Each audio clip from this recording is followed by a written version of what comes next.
Hey there, Mama, and welcome back to the Moms Overcoming Overwhelm podcast, episode 72. I'm Emily McDermott, and I am here beside you on this journey as we work together to declutter your home, head, and heart. I just want to give a shout out to all of you for your support, for everything that you've done to help me keep going with this podcast. I just found out yesterday that I just reached the top global 1% of podcasts, which is just amazing to me. I'm just so thrilled and thankful and appreciate you listening, sharing the show, leaving those reviews. Everything is just such a blessing to me. And I can't wait to bring you more decluttering tips and tricks and also more amazing interviews like what we're going to have today. So today I'm talking to Sasha Star Robertson. She is an intentional living and biblical mindset coach for busy Christian moms. And she's been married 14 years to her best friend. She's also a boy mom times two, blessed by adoption. She's a travel addict and a Jesus freak, as she says. And she's the founder of the Intentional Abundance Co., curator of the Life and Goals Planner, and the host of the Intentional MomLife with Jesus podcast.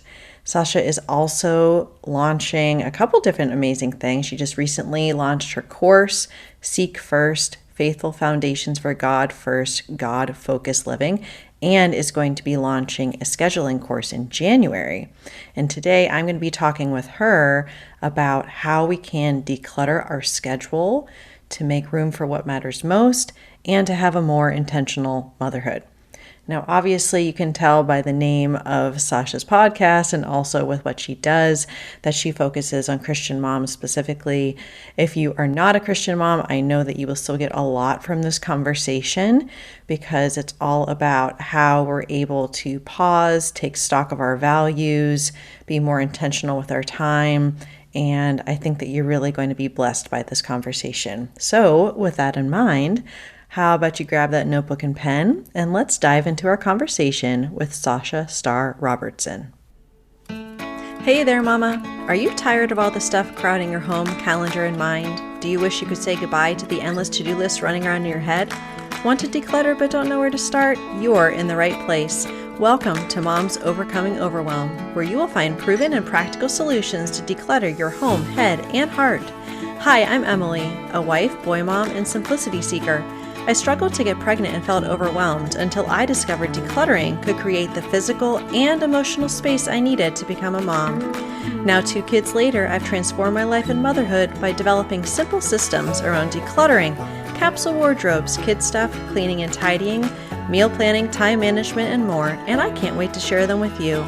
If you're ready to reclaim the time and energy you crave, be present with your kids, and finally enjoy the life and motherhood you so deserve, let's kick overwhelm to the curb, shall we? Grab your lukewarm coffee, your notebook and pen, and clear off some counter space. Let's do this. Hey, Sasha, thank you so much for being on the Moms Overcoming Overwhelm podcast. I am really excited to chat with you today. And yeah, thank you so much for being here. Thank you so much for having me. It's super exciting. I love your show. I know you're a guest on mine and adding so much value over there. And yeah, I appreciate it.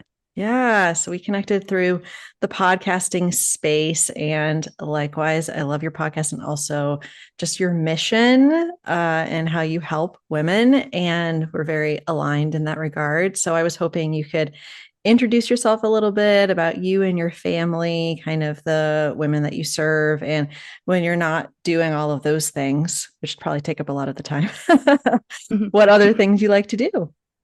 Yeah. So my husband and I just hit our 14-year wedding anniversary.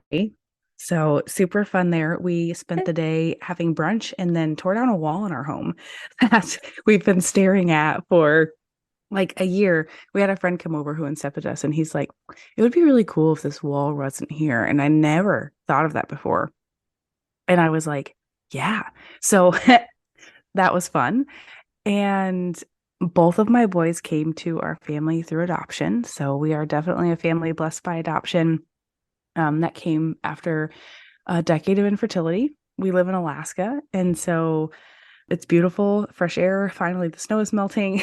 And so It's just gorgeous here. We absolutely love it. We love to spend our time outdoors, anything to do with water, I'm obsessed with. So put me in a canoe, float me down a river, whatever else. I love hiking, camping, all of that fun stuff. But during the long winters, you can find me reading or working on my business because it is a major passion of mine. So I help like your podcast, overwhelmed moms, right? But it's more so in that area of motherhood, not a parenting coach, but just helping the moms reestablish their schedules and their mindset in a way that helps them balance their lives and find freedom from that overwhelm, find peace from that overwhelm and chaos. So, yeah. Yes. And I love that because primarily it's so funny you talk about knocking down a wall because sometimes we don't realize that we need to, make space for things until you kind of get that outside perspective and you're like, oh, yeah, like we could do that. We can make room and like what would our life look like kind of with more of that space. And that's kind of what we're going to dive into today about, decluttering our schedule and kind of making space for what matters most, which I know you and I are both very passionate about. But I would love it if you could take us back to a time. And I know that you and I are both hashtag boy mom, as I like to say, hashtag boy and mom times two, but a time where you felt very overwhelmed in your motherhood and you kind of were at that point where you're like, okay, like something needs to change. This is not working. I'm overwhelmed. This is chaos. And what was the catalyst for you to make that change? And what did you do? If you could share that. Yeah. I think a big part of it for me, the major transition I think was more underwhelm, maybe. Which sounds funny to say, but I had left my career to become a stay-at-home mom. It was the dream that I had had for 10 years. And then I found myself wondering, like, what is this? I have no recognition. There's no more promotions. I'm not contributing an income to my family. And I just had all of these questions that led me into just this shutting the world out and having this quiet time with God, who really showed me my skills and my values and how my whole life had really been leading up to that point. And so I set off on this journey, just showing up in the online space because as a mom, there's and this was like COVID broke out right after this. And so there was not a lot of other stuff that I could do. And then just following the Lord's steps, going into coaching, and that's a whole nother story. But I really had this revelation where I truly believe it was God saying, "You're rocking this mom life thing," because I would never, right off the bat, especially then, tell somebody that I was still a fairly new mom. But my self-care, my time with God, my prioritization of my health, so many things had shifted since becoming a mom. Whereas prior to that, I was not good with my self-care. I was not good with my time management. I just went, by the waves of life, whatever was going to happen was going to happen. And I became a lot more intentional because I knew my time alone was very precious because I was a mom, right? But then the time that I was pouring into my son was very precious. I needed to make sure I was being on top of things. And so I sat down and did this brain dump of like, how did I get here? How did I get to this point? And that later became my coaching program and all this other stuff. But that's not to say that I don't experience overwhelm. So I even still experience overwhelm, today in recent days. Some of my biggest areas or triggers for overwhelm are having a schedule that's too busy because then you know, I don't consciously think of my children as a burden, but I'm like, stop doing that. I'm in the middle of something right now, right? When my mind is trying to be two places at once. I experience overwhelm when I'm trying to get out of the house, with two little kids now. I know we've got to start that process 45 minutes before we actually need to leave. And if we don't, then that becomes a source of overwhelm for me where I'll tend to get snippy or whatever else. And so I don't know that being an overwhelmed mom was necessarily the transition that brought me to where I am today, but it's one that has definitely consistently made me better because it's helped me realize and rely on how much mindset and a biblical mindset matters, how much my priorities matter, and how much my focus matters. I really relate to all of that. I think that for me, it's really interesting. I had a conversation with my husband last night where I was feeling overwhelmed by my schedule. And, in previous months, I went a little bit overboard with scheduling podcast interviews. I did like 20 in a month or something insane. And my husband was like, that you're setting your schedule, right? Like, oh, right. Yeah, that's true. But I definitely can relate to that because I know what triggers me, and I've gotten like the physical chaos or the physical clutter under control. Obviously, that's a huge thing for me. But when it comes to my schedule and kind of taking things on that are good things, good in air quotes here, but it's not necessarily what is in line with my most important priorities, I have a real disconnect with that sometimes. And then I notice I'm impatient with my kids. I'm being snippy with them. Like you said, 45 minutes to get into the car. I experience that pretty much every morning, taking my youngest to preschool. And so I would love to kind of dive into this a little bit more. I've heard the saying, like, I mean, when it comes to your finances, for example, show me your, credit card statement. I'll show you your priorities. And then when we look at our schedule, it would be, show me your calendar. I'll show you your priorities. And so when I think about how I'm actually spending my time and what I say my values and priorities are, sometimes those aren't aligned despite my best attempts to align them, because we cram our schedules with things oftentimes that don't really matter and these activities that don't support the woman and the mom that we want to be.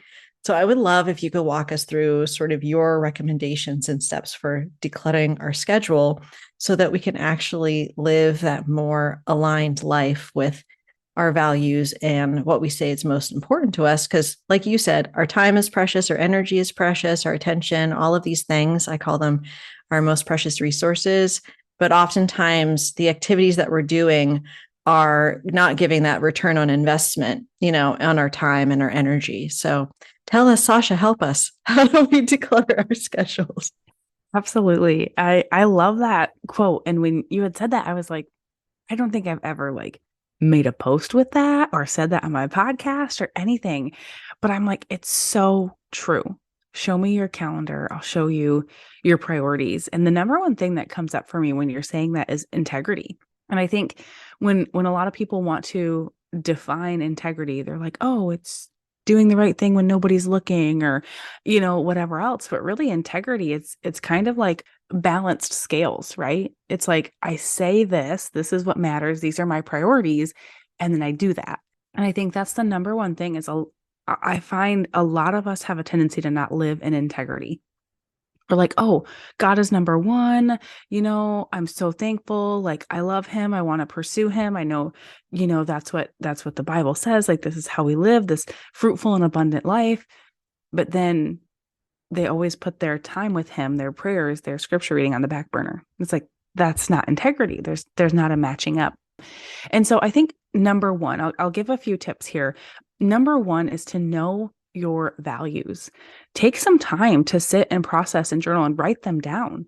Like, what matters to you? So like you had said, how do we get back to what matters most? We have to know what matters most first. And I think a lot of us are like, oh, well, I know what matters most.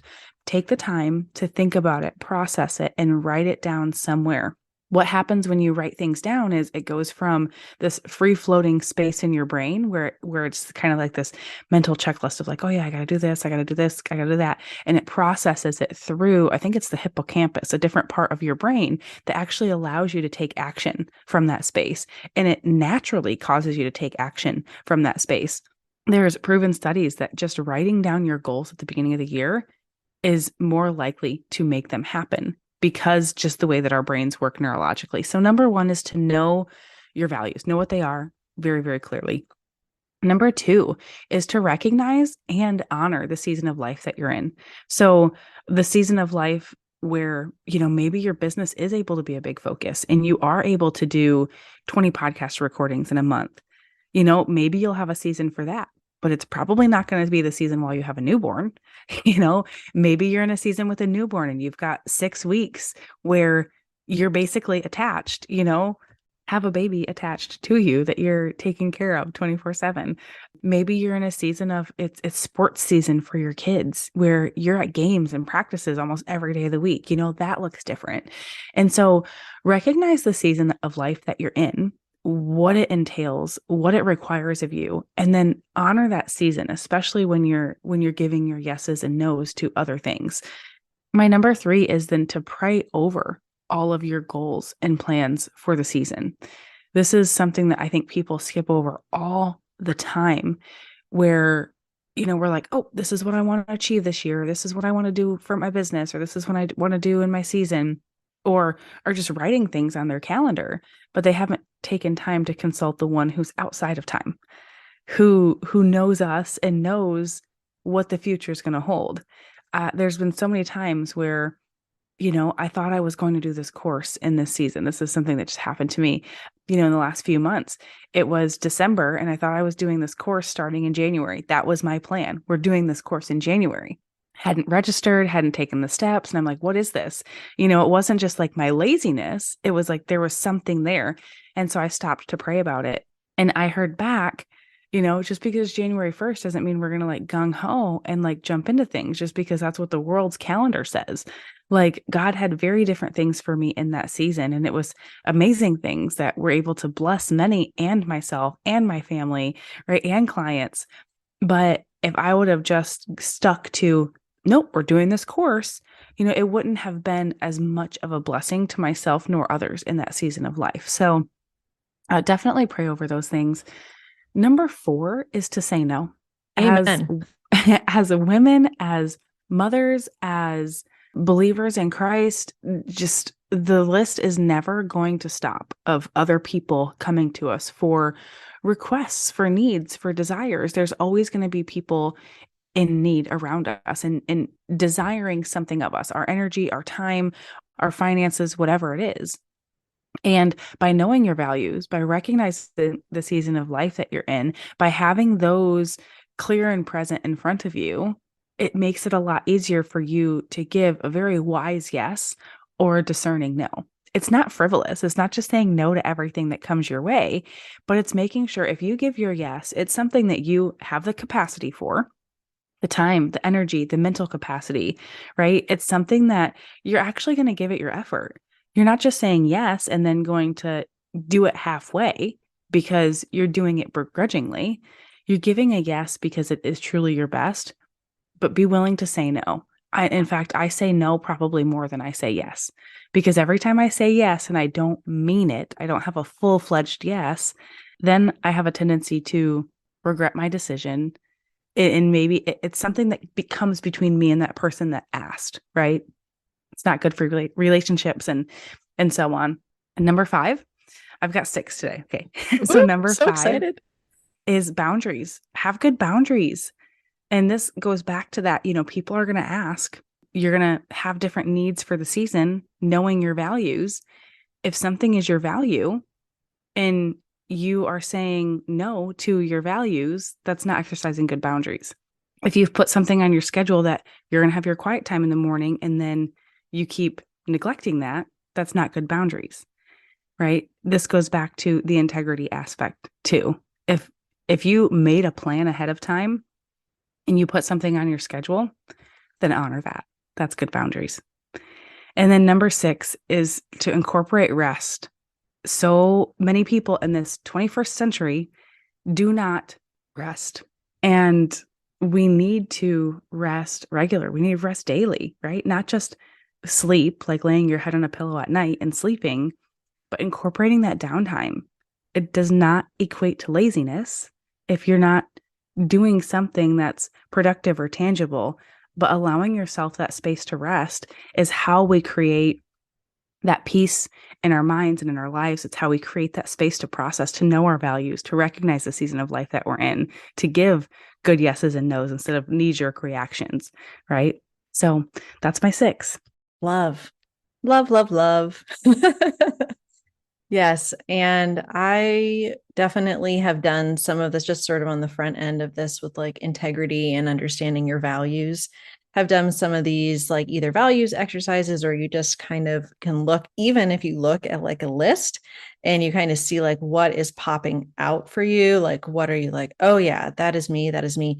And it doesn't have to be that you have like, hundreds of values, or even just picking like a limited number that say, okay, in this season, like you said, because in different seasons of your life, the values that you have to a certain degree may change. So you might be Mhm. focusing on different things in different seasons. But I love how you use the word honor, Mm. because it really is, it's honoring to ourselves so that we can also know when we do need to rest, when we do need to pull back. And that, I think, like myself, similar to many moms, I think to myself, well, I can do one more thing, or I can, respond to one more email, or do one more thing, and it's not serving me.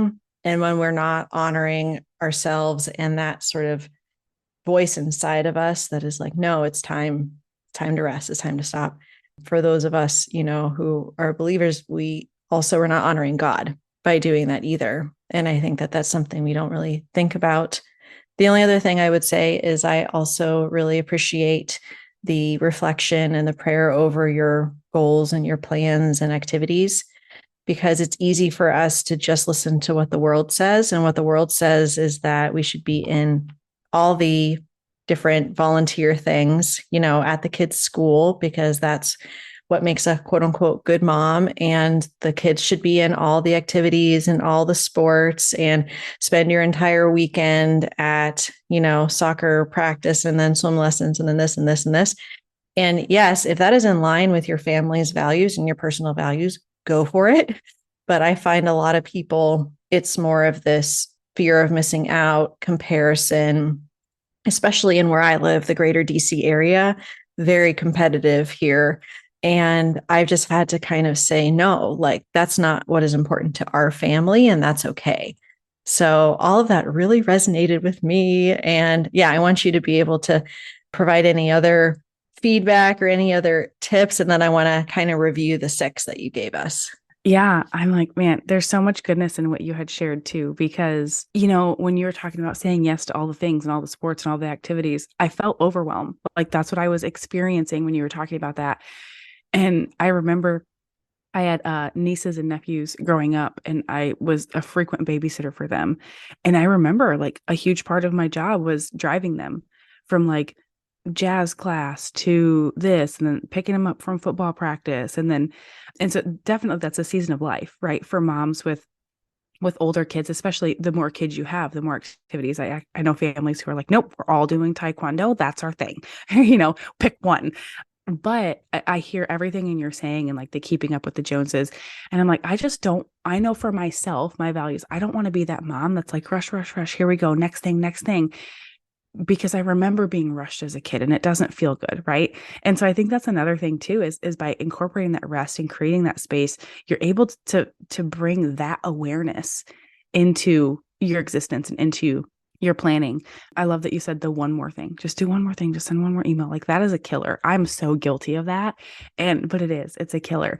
And then when you're talking about your values kind of at the beginning, one thing that I always encourage my clients to, and we do this in a course that I have, as well as color coordinating your schedule. And so color coordinating, it can be according to your values or different areas of life that you are pursuing. And so my color coordinating system, it's in my digital calendar, and my paper calendar is like, I have one that's for like self-care stuff. I have one that's for business, one color that's for family. And then what is another color? I think I have a fourth color, but maybe not. Anyway, I can look at my schedule for the week, like the actual calendared events that I have to be at, and just see what color is standing out. Like if I'm saying family is a bigger value, but it's all business color, there's some lacking in integrity there. So again, it's just bringing in that awareness. Maybe that can be tip number 7. I It's go love slow that. enough to bring awareness into what you're actually doing. Yeah, I have done that in past seasons in my planner as far as doing color coding. but it was a little bit different just as far as like the type of like time block, so to speak.